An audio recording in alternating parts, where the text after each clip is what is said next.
जय हिंद बच्चों, स्वागत है अपने इस यूट्यूब चैनल में। आज के इस वीडियो में हम कक्षा 12 के विद्यार्थियों के लिए साहित्यिक हिंदी का मॉडल पेपर लेकर आए हैं जो 2025 बोर्ड एग्जाम के लिए मोस्ट इम्पॉर्टेंट रहेगा। तो चलिए देखते हैं। देखो बच्चों के यहाँ अनुक्रमांक रहेगा, उस पर छाती का नाम, उसके बाद में साहित्यिक हिंदी मॉडल पेपर रहेगा। समय 3 घंटे 15 मिनट मिलेंगे। पूर्णांक जो है आप कितना रहेगा, 100 अंकों का रहेगा। निर्देश क्या है, प्रारंभ के 15 मिनट परीक्षार्थियों को प्रश्न पत्र पढ़ने के लिए निर्धारित है। सभी प्रश्न का उत्तर देना अनिवार्य है। सभी प्रश्नों हेतु निर्धारित अंक उनके सम्मुख अंकित हैं। सबसे पहले चलिए हम लोग बहुविकल्पी प्रश्नों को देखेंगे। आइए सबसे पहले हम लोग बहुविकल्पी प्रश्नों को देखेंगे जो एक एक नंबर का रहेगा। पहला क्वेश्चन है, हिंदी का पहला मौलिक उपन्यास कौन सा है। तो बच्चों, हिंदी का पहला मौलिक उपन्यास जो है परीक्षा गुरु है। कौन है? परीक्षा गुरु है। दूसरा क्वेश्चन है कि अष्टयाम के रचनाकार हैं। अष्टयाम के रचनाकार जो है कौन है? विट्ठलनाथ, अग्रदास, नाभादास, गोकुलनाथ। तो अष्टयाम के जो है रचनाकार जो है कौन है? ये जो है नाभादास जी हैं। अष्टयाम के रचनाकार नाभादास जी हैं। द्विवेदी युग का लेखक इनमें से कौन सा नहीं है? द्विवेदी युग का लेखक इसमें कौन सा नहीं है पूछ रहा है। तो गा का बच्चों सही जवाब क्या हो जाएगा?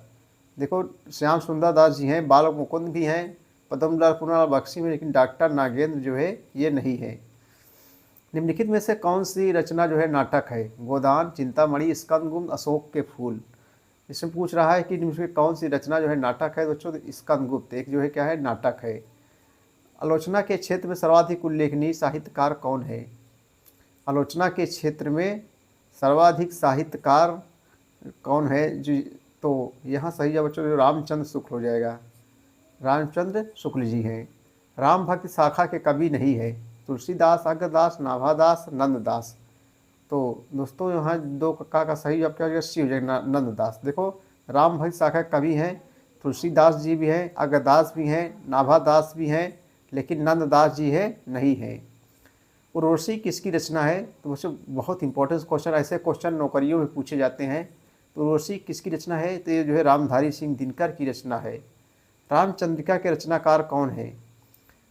चलिए अगला क्वेश्चन हम देखेंगे कि रामचंद्रिका के जो है रचनाकार कौन है। तो ये जो है केशव दास जी हैं। रामचंद्रिका के जो है लेखक कौन है?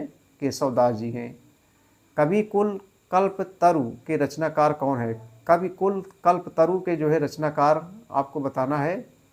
तो घा का सही जवाब क्या हो जाएगा? घा का बी हो जाएगा, चिंतामणि।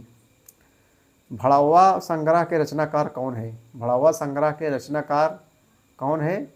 तो ये बच्चों सी हो जाएगा, बेनंदी जन। सही जवाब यहाँ जो है सी हो जाएगा। चलिए आगे देखेंगे।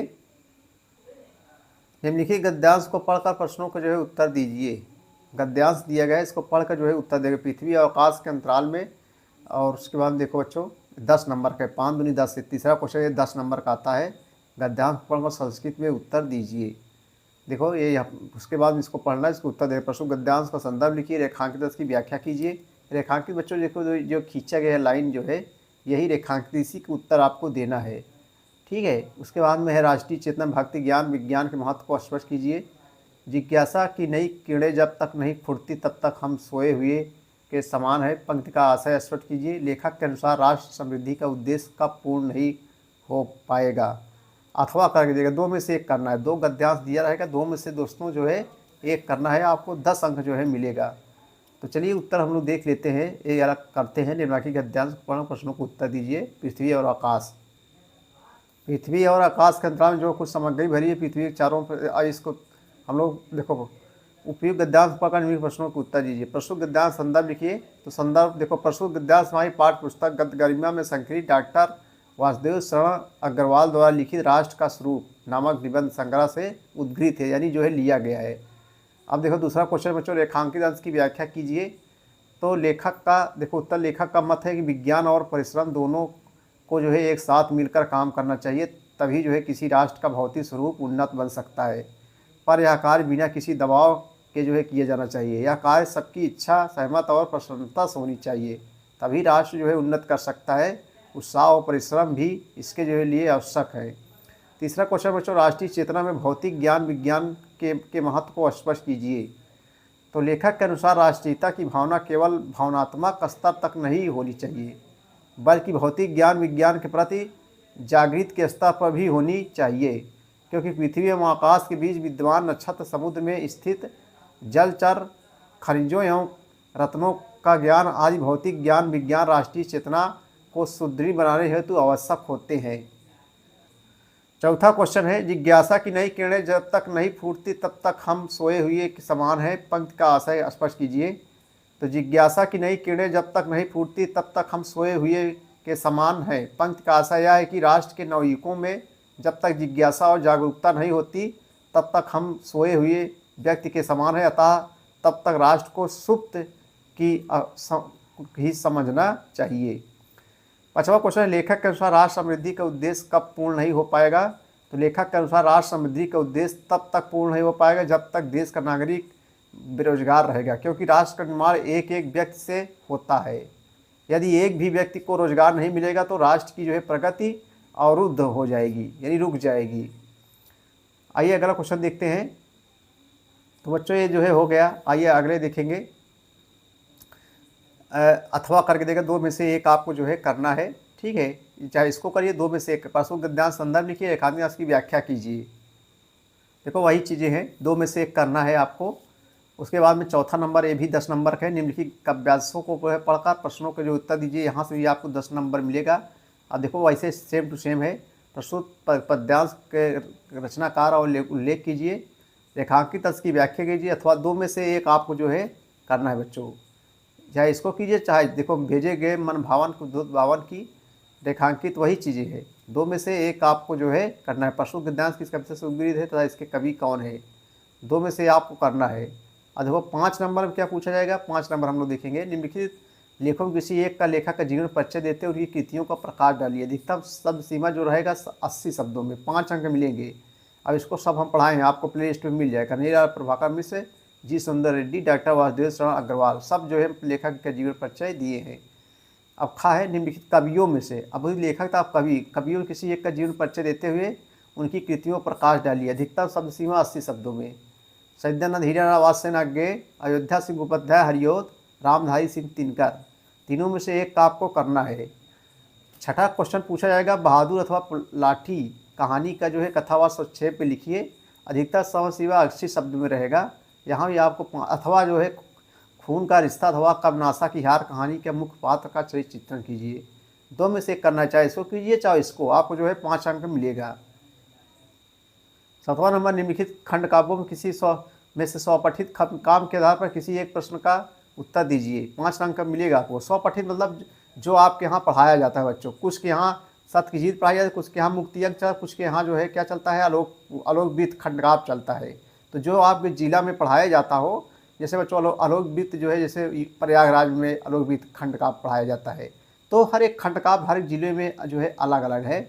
जहाँ आप कुछ के यहाँ श्रवण कुमार चलता है, जो आपके यहाँ पढ़ाया जाता हो वही बच्चों आप लिखिए। अपने जो है अध्यापक से जो है संपर्क कर लीजिए कि आप हमारे यहाँ क्या चलता है, और खुद ही बताएंगे।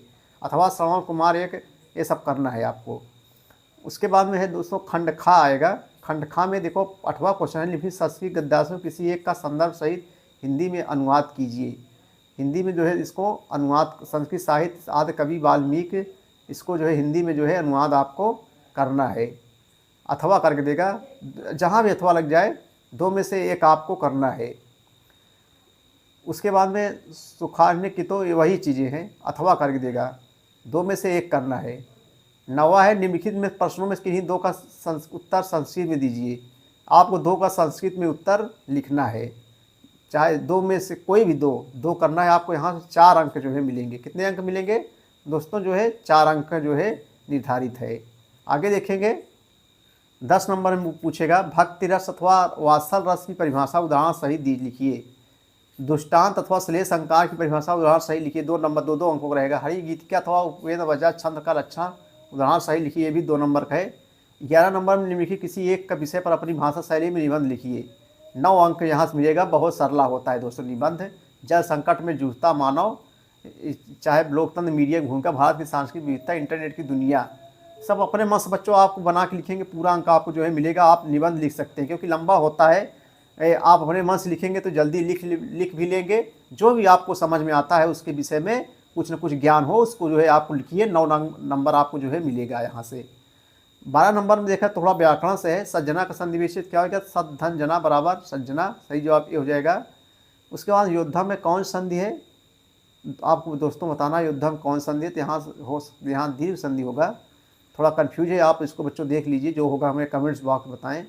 पौधन अका का संधि विच्छेद क्या होगा, तो पावका हो जाएगा, ये आयादी संधि है। पौधन अका बराबर पावका, ये आयादी संधि है। देखेंगे आगे, देखेंगे हम लोग निम्नलिखित में किसी एक का विग्रह करके समास का नाम लिखिए, यहाँ 2 नंबर आपको मिलेगा। जैसे हम लोग घनश्याम को लिख लेते हैं, घन के समान श्याम, श्याम कैसे हैं, घन के समान, घन माने बादल भी होता है, घनश्याम, घन के समान श्याम।